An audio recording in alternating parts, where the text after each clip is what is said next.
Bienvenue dans cette capsule dans laquelle je vous propose une liste d'exercices dans lesquels on va améliorer notre contrôle moteur. Le but, c'est d'être conscient de ce qu'on fait de manière très précise. Les mouvements doivent se faire très lentement, avec un contrôle absolu, sans douleur, et on y va de manière progressive. Alors, pour débuter, on va commencer avec un mouvement de corps au niveau du cou. L'idée, c'est de commencer avec un menton enfoncé, d'écrire un cercle bien lentement en élevant le menton. Je tourne la tête vers le côté de l'épaule, j'abaisse et l'idée, c'est de changer de direction en bougeant très lentement. Prenez conscience de garder le cou bien allongé. Prenez note, lorsque vous faites l'exercice, le but c'est d'élever le menton sans incliner la tête vers l'arrière. Prenez également conscience de la différence entre vos deux côtés, le côté gauche et le côté droit.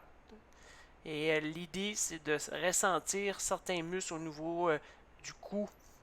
Ensuite, on va progresser avec un mouvement de cars au niveau du thorax. On va commencer avec une version 5 dans laquelle on fait une flexion au niveau du thorax.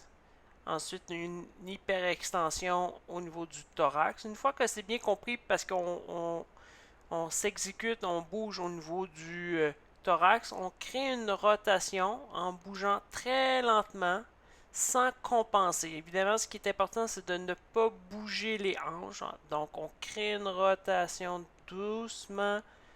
On prend conscience des muscles dans lesquels sont impliqués pour effectuer cette rotation. Et la raison pour laquelle on met les mains comme aux épaules, c'est vraiment pour prendre conscience que ce sont le haut du corps qui bouge. Prenez vraiment le temps de bien ressentir vos appuis pour ne pas avoir de déhanchement d'un côté comme de l'autre.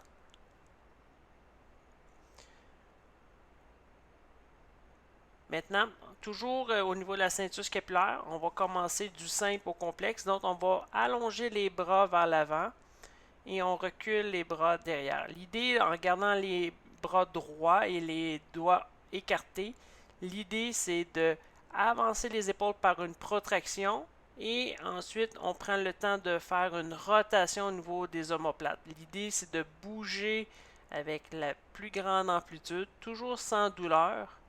Prenez conscience que lorsqu'on avance, c'est sur les grands dentelés, les rhomboïdes, puis quand on élève, c'est les trapèzes qui s'impliquent. On prend le temps de bien allonger tout en gardant les bras bien droits.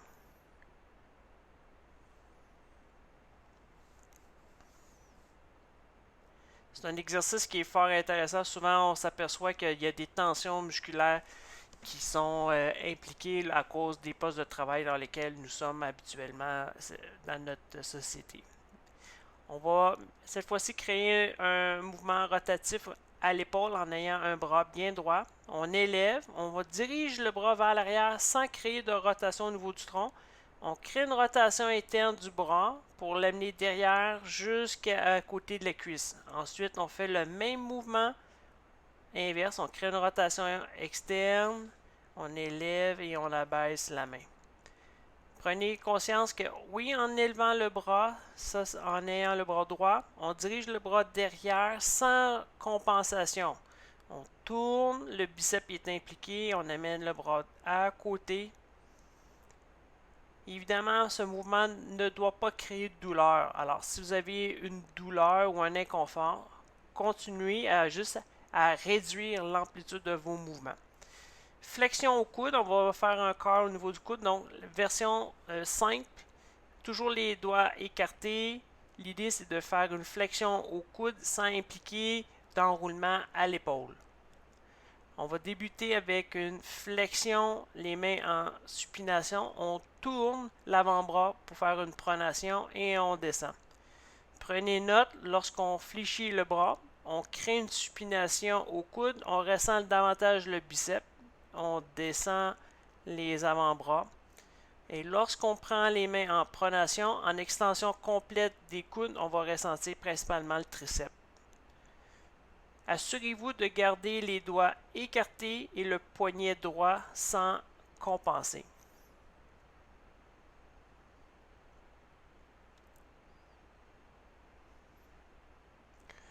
Maintenant, au niveau du poignet, c'est celui qui est très complexe, qui paraît simple. Donc, on va commencer avec une version simple dans laquelle on fait une flexion du poignet en ayant la main vraiment droite. Imaginez-vous là, que vous tenez votre téléphone cellulaire. Alors, ensuite, on crée une rotation contrôlée dans la plus grande amplitude. Observez que même mes doigts cherchent à compenser. C'est un mouvement qui est très, requiert beaucoup de précision et de concentration. Donc, on fait des rotations dans un sens. Ensuite, on crée des rotations du sens opposé.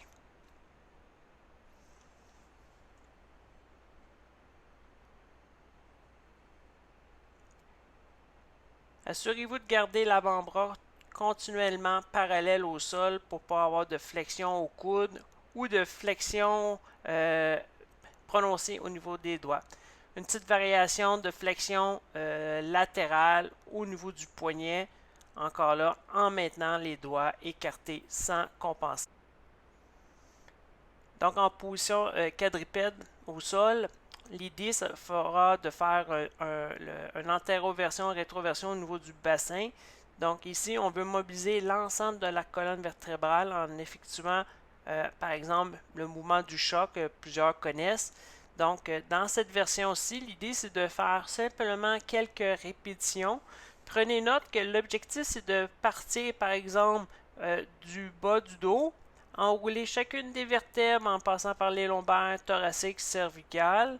Et par la suite, c'est de défaire celle-ci par la cervicale, thoracique et prendre le temps de mobiliser les lombaires, sacrés et jusqu'au coccyx. Et ensuite, on peut reprendre par l'inverse, c'est-à-dire cervicale, enrouler jusqu'au lombaire. Donc, on peut y aller dans un sens comme de l'autre. Ça ajoute un contrôle parce que lorsqu'on fait ces mouvements-là, on va s'apercevoir qu'il y a des sections de notre colonne vertébrale qui est un petit peu plus complexe à mobiliser puis de le faire de façon précise et consciencieuse. Ce qui est vraiment important pour celui-ci, toujours garder les mains sous les épaules basses. Ensuite, on demeure encore une fois dans une position quadrupède. Cette fois-ci, ça va être une mobilisation au niveau de la hanche.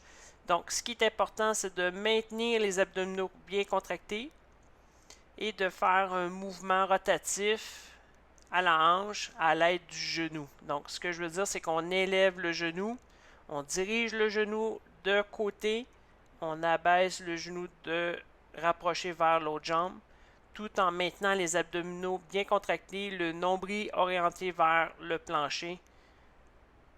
Et on redescend. Évidemment, ce qu'on ressent normalement, c'est le fessier. Hein, surtout en amenant la jambe de côté, on va ressentir vraiment le fessier. On abaisse.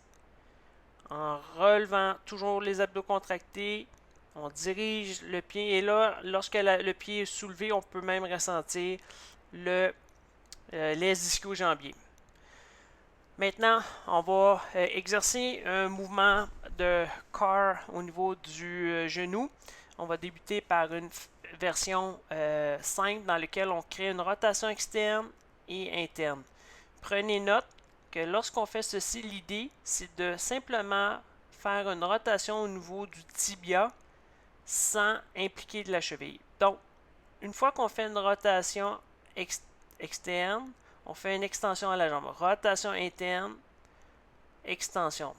À toutes les répétitions qu'on fait une rotation externe, on va ressentir le muscle au niveau des ischio-jambiers qui permet la rotation et du côté opposé, la même chose. C'est la raison pour laquelle on met le bras sous la jambe, sous le genou.